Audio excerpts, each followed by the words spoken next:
This is the bridge over the River Kwai in Thailand. It has become a symbol of man's determination to suffer and even die to retain his freedom and dignity. For Thailand in the 20th century, the main problem has been to retain its freedom and dignity as a nation. The pessimists say it's going to be a second Vietnam. The optimists say this can be avoided. The cynics say the greatest danger is that Thailand will become a simple satellite of the United States.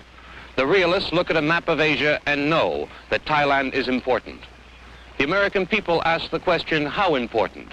How many American men? How much money? This report is about Thailand.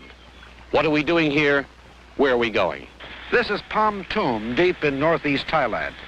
Just as the River Kwai was the setting for a heroic struggle 25 years ago, this area, impoverished, barren, and fearful, is the battleground for a new struggle, this time against communist-led insurgents.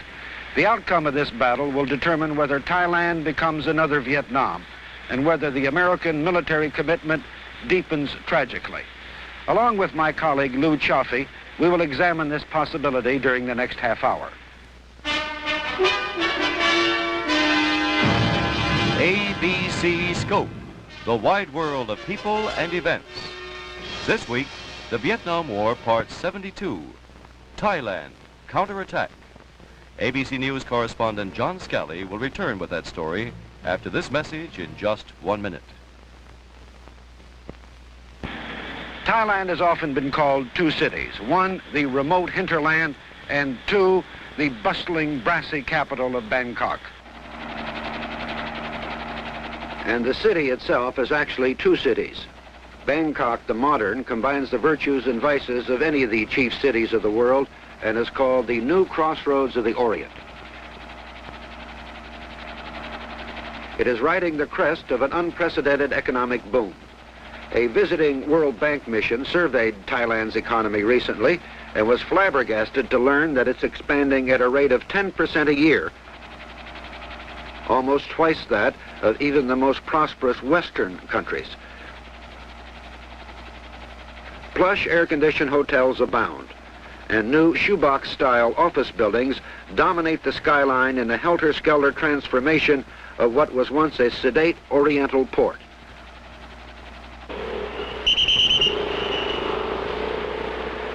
Traffic congestion has now reached staggering proportions. The pedicabs of old are gone, and in their places there's a contest for highway supremacy by Japanese taxis, U.S. Army vehicles, smoke-belching buses, and noisy motor tricycles. The unceasing flood of tourists, plus the influx of American military and civilian personnel, account for much of the confusion, but much, too, is the inevitable consequence of progress. In the old days, a languid quiet settled over the city once dark. Now, Bangkok swings at night. Thousands of colored neon signs proclaim the city's bars, bathhouses, massage parlors, and dozens of luxurious nightclubs, each with its pretty Thai hostesses. These spots are the favorite. To me, I'm sorry about that. I'm sorry about that. You found me love and you left me back. I'm sorry about that. Although Western influence has drastically changed the city in the past few years, there still exists Bangkok the Old, an ancient city of glittering temples and palaces of fairy tale magnificence. If Bangkok the New symbolizes the nation's economic boom and its full-scale emergence into the 20th century, it is through Bangkok the Old that one appreciates the history that has converted this nation into America's most dependable ally in Southeast Asia.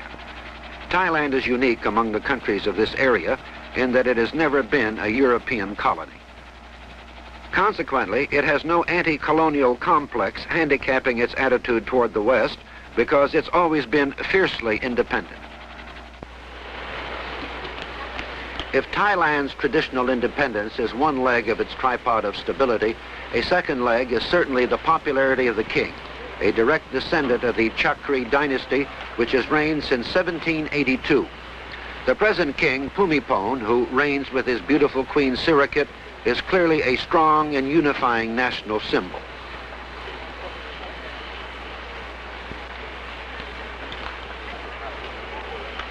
While the king has influence, the power of government lies with a coalition of military and civilian leaders led by Prime Minister Tanom Kittikachorn, an army field marshal who took office more than 3 years ago. The 400 temples scattered around Bangkok act as a magnet for the city's ever-increasing tourist traffic, and they symbolize the third bastion of Thailand's stability, the national religion, Buddhism. Fully 95% of the population are Buddhists. Unlike the Buddhism of Vietnam with its overtones of strident political involvement, the Buddhism of Thailand is reflective and inner-directed. The result? A national mood of continuity, even serenity, seen in the soaring spires and the intricate architecture of the elaborate temples.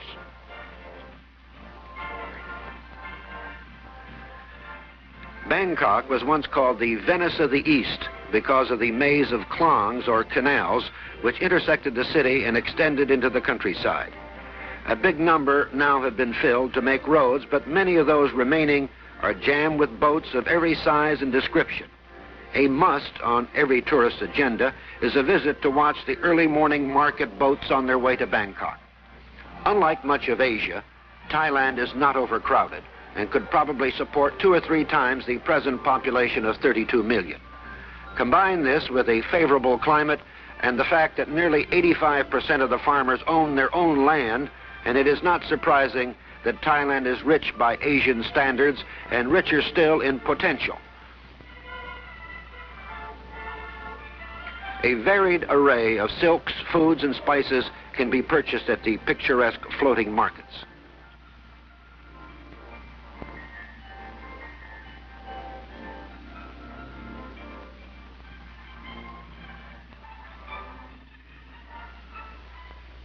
But it is not Bangkok's beauty or the nation's unity and prosperity that have made it the keystone for America's defense position in Southeast Asia.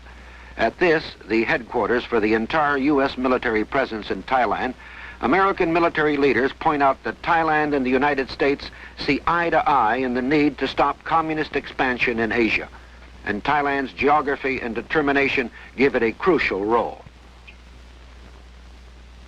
Most of the some 40,000 U.S. servicemen in Thailand are stationed at 7 air bases stretching from just outside Bangkok to an advanced outpost only 18 minutes flying time from North Vietnam. Under a unique partnership, all air bases remain Thai property. A Thai officer commands each one, even though the activity is largely American. However, the Thai Air Force not only maintains its own planes at each base, but has the task of providing ground and air security for the huge installations. These planes, American F-105s and Phantoms, take off from these bases daily to bomb targets in North Vietnam.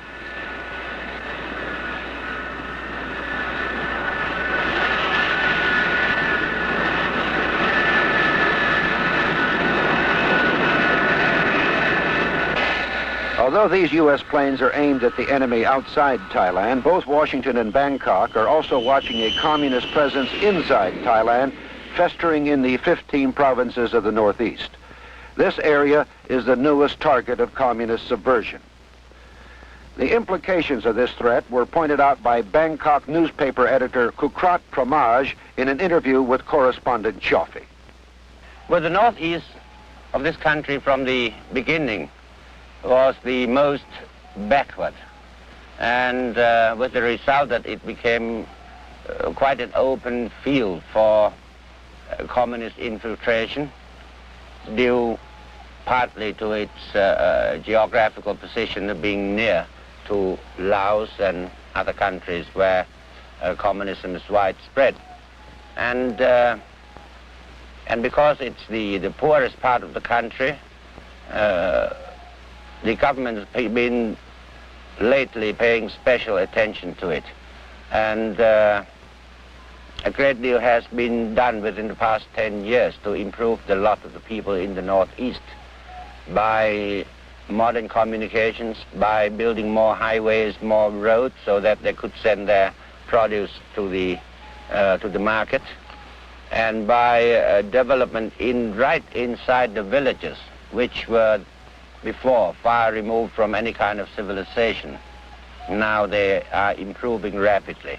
But why is it that nothing was done in the Northeast until the communists had moved in themselves? Now, if you ask me questions like that, I should begin to lose my good manners. I have always been angry with that sort of thing myself. Why, indeed? The northeast of this country were left unattended, and no one seemed to be concerned about it for very long years. And all of a sudden, there's this communist infiltration, news that communists are telling the people that things are not good enough. And then we take the leadership from the communists themselves and start to make improvements. I don't think it's reasonable. Do you think that the menace is exaggerated? It's been said that it is exaggerated. There are not that many communists and the threat is not that great in the Northeast. I wish I could say that. That would be... that would make me happy to say that, but I'm afraid I can't. I would know that it is not true. The communist threat in the Northeast is very serious.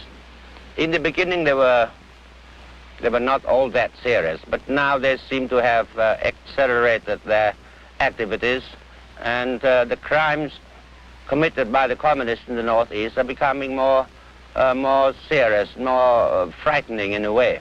They have taken up real terrorism. They have murdered government officials. They have killed off village headmen or school teachers who don't join them, who don't belong to their sides, and whom they thought might be informers. With the result that the villagers in far distant places are now quite afraid of the communists, quite afraid of this terrorism, so much so that sometimes they refuse to cooperate with the government.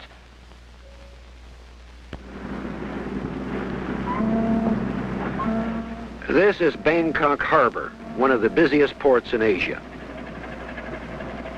It was the normal gateway for the modern equipment which poured into Thailand to transform its economic and military strength. But because of the needs of the Vietnam War, it's now too small for the international traffic which seeks to unload and pick up cargoes here. To keep this harbor from becoming a supply bottleneck such as Saigon, some 18 months ago, the U.S. Army engineers and civilian contractors began building an entirely new deep-water port directly on the Gulf of Siam, some 100 miles away, at a place called Satahip.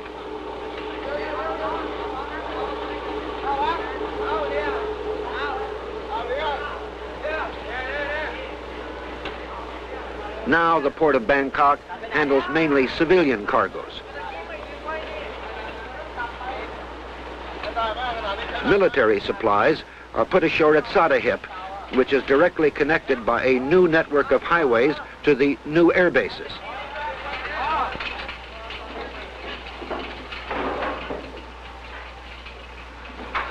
The main artery, financed and built jointly by the United States and Thailand, is called Friendship Highway. And it's far more than just a showpiece because it reaches 600 kilometers deep into the interior, all the way to the border of Laos. American helicopters manned by Thai pilots are the eyes and ears of some 30,000 Thai Army troops and police units who have the job of rooting out communist terrorists in the Northeast. As you fly over the dusty, frequently barren landscape, you can understand why the average annual income of the some 10 million people in this area is average $60 a year compared to $125 elsewhere.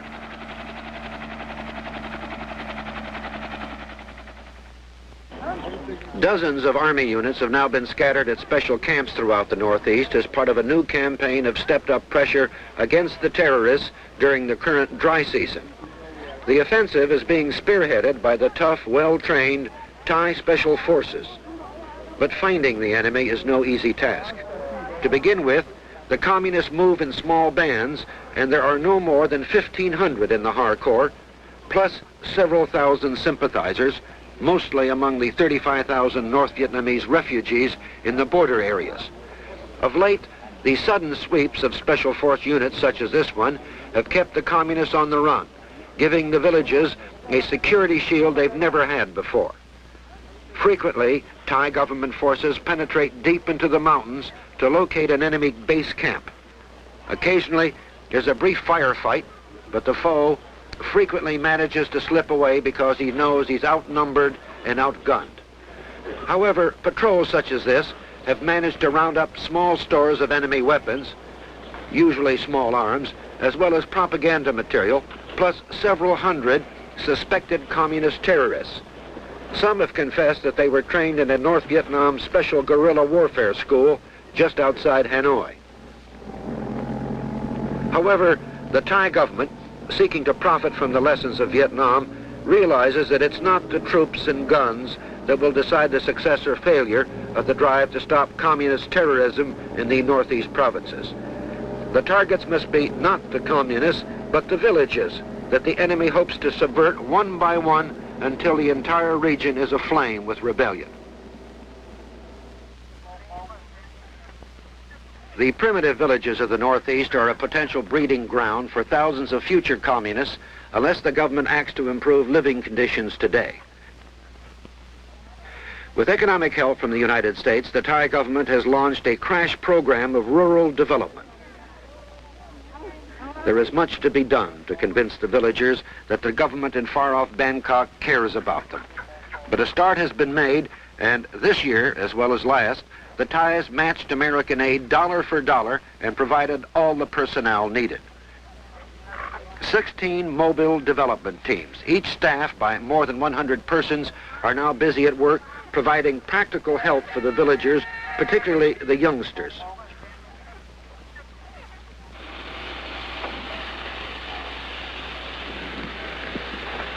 While other government teams dig wells to irrigate the land and improve the crops, the young are being given quick courses as auto mechanics, for example, so that they will not have to rely on the arid land as their fathers and grandfathers before them. The new network of roads, which has opened up the Northeast, promises to keep them busy once they learn their trade.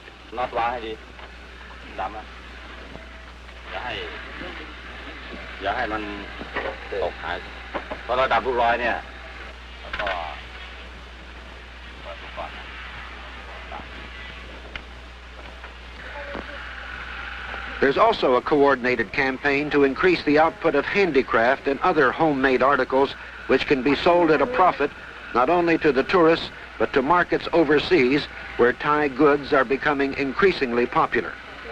Even embroidery is being taught by government instructors to the very young in the Northeast, another example of how it's possible to tap the patience and talent of those who want to learn an ancient art which can flourish again at a profit in the 20th century.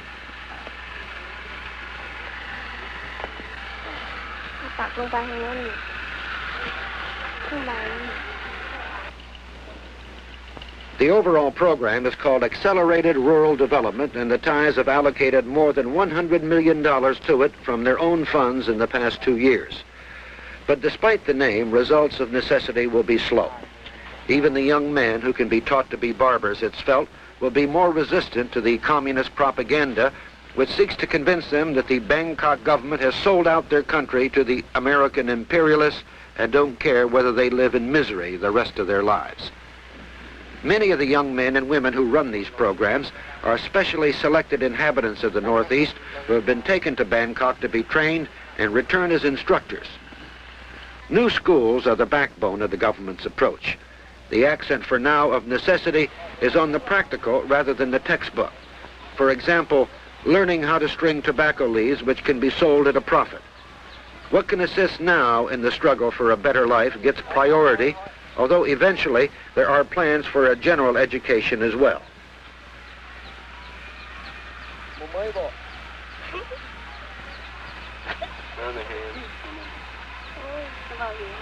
Some women are now being taught how to weave cloth. Thailand is the home of the brightly colored silk cloth, which is a favorite purchase of American tourists. And some of this now, and hopefully far more later, is turned out in small workshops in the Northeast. There is a long way to go, but in Thailand, progress is measured in small steps.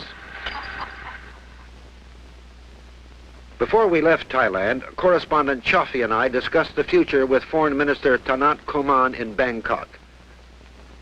Mr. Foreign Minister, you're sending troops to Vietnam, and yet you're having insurrection problems of your own in the Northeast. Why? Well, we feel that we should share the responsibility in the struggle in Vietnam too.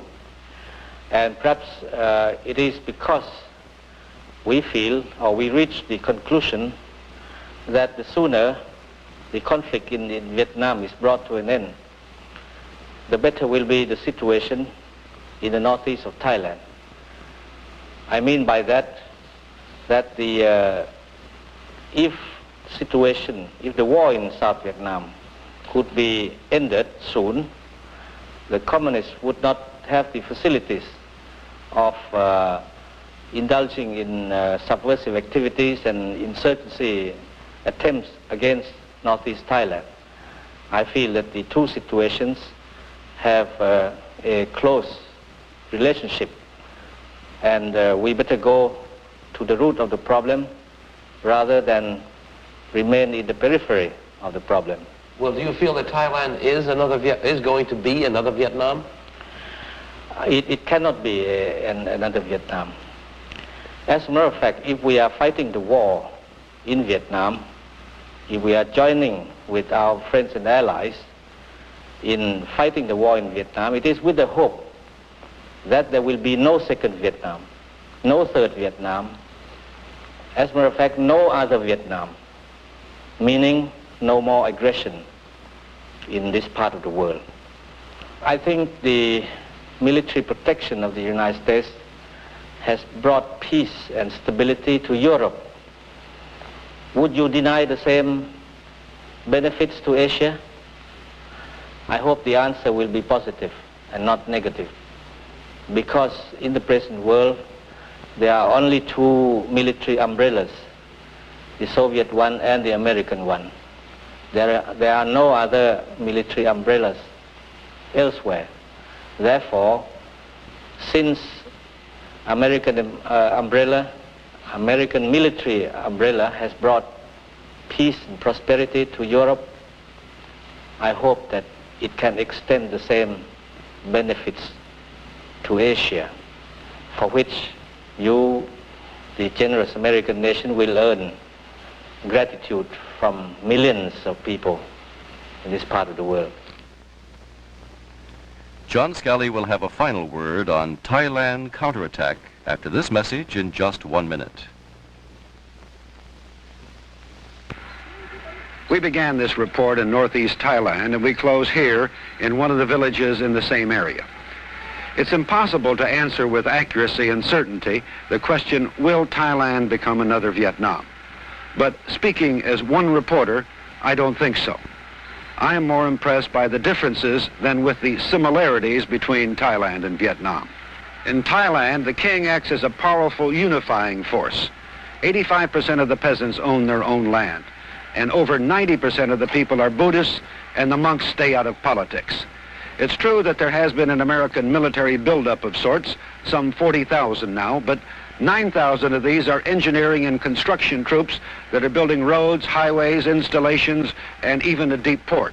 The others are American Air Force personnel who are located at 7 American bases flying missions against North Vietnam. In the critical Northeast, there are no American troops in action. Thais have even taken over as helicopter pilots, ferrying in Thai troops into military action in this area.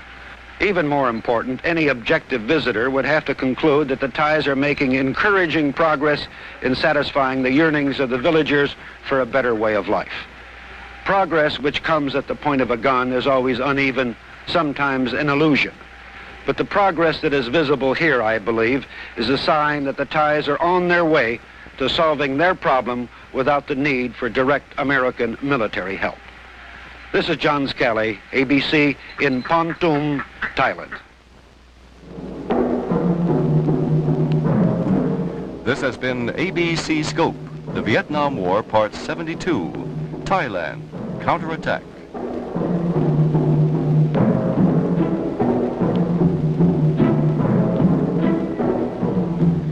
Join us us next week at this time over many of these ABC stations when ABC Scope will bring you new insights into the Vietnam War, on the battlefront, on the diplomatic front, and on the home front. John Causier speaking. This has been a presentation of ABC News.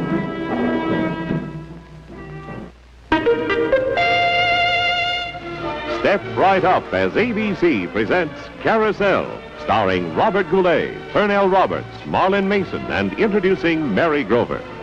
See Carousel tomorrow night on ABC.